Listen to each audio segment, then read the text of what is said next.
for world #1 Tyler Wright as she sits on top of the Jeep leaderboard and ready to compete at the Rip Curl Pro Bells Beach in front of her major sponsor, a place where she's been runner-up in back-to-back seasons to Carissa Moore. But we have a much different story this year as Tyler comes into this matchup as the headliner. Is she going to draw first blood?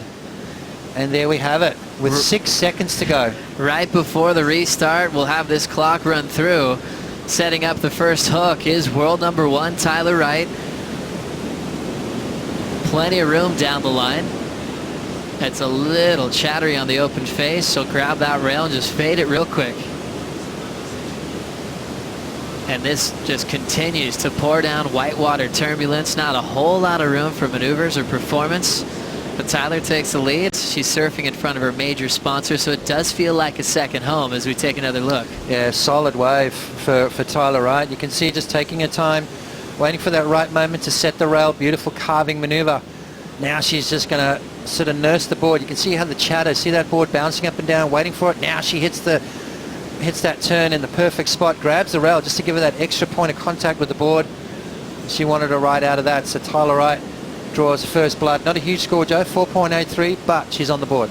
Belt the lip, so we're seeing a little bit of that this afternoon.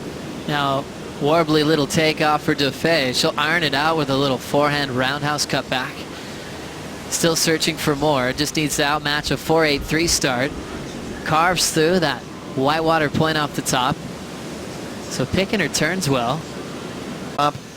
But Johanne just took her time with it, and that's what, you know, you heard Courtney talk about. Bells likes patience. You have to have it out here.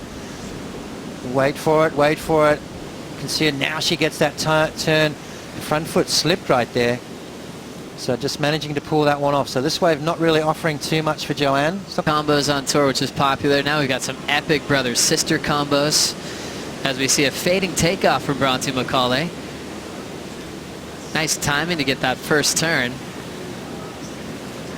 Attacking a little messy whitewater section. She'll step off, but she was scoreless for a long time in the seat. 11:40 left on the clock. I believe, you know, you've got to make sure you just catch a couple of waves, get that ball rolling. I like this little fade right here. She holds the rail, beautiful bottom turn. Nice little snap off the top. So on her way to a nice little wave here. Another just sort of climbing up and over that lip right there. So Bronte, paddling, she's paddling. Not giving up, and underneath her is Johanne Defay. Defay will carve into the pocket.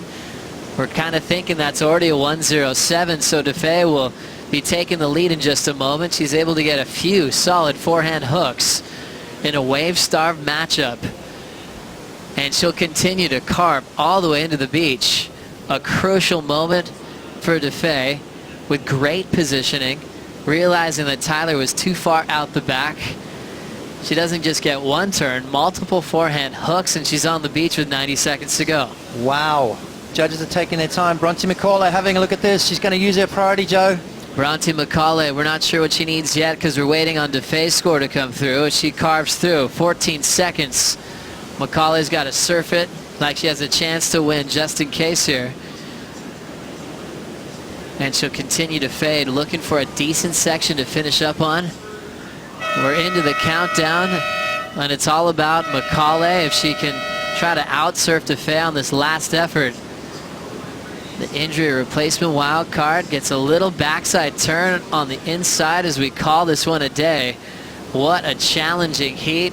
Just a few waves ridden. And Tyler had priority.